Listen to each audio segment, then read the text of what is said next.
Well, in Minnesota, as a physician, I received an email last week from the Department of Health coaching me on how to fill out death certificates. And I've never really received coaching from the Vital Statistics Agency in terms of how to do a death certificate. But basically, I felt like they were saying, you know, you don't have to have a confirmed laboratory test for COVID-19 in order to make the death certificate be COVID-19.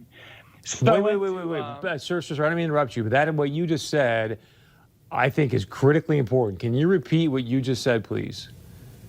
Well, last Friday, I received a 7-page document that sort of told me that if I had an 86-year-old patient that had pneumonia but was never tested for COVID-19, but sometime after she came down with pneumonia, we learned that she had been exposed to her son who had no symptoms, but later on was identified with COVID-19, that it would be appropriate to diagnose on the death certificate COVID-19.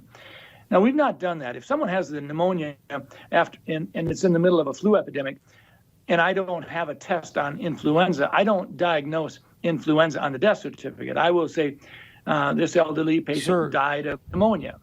I don't mean to interrupt you, but my heart is sinking right now as you're telling me this. You're a doctor. Why in the world would they be sending you out information to fill out death certificates, whether the person's been diagnosed with COVID-19 or not, but then to say in the death certificate this person's death was caused by COVID-19? That does not sound right to me.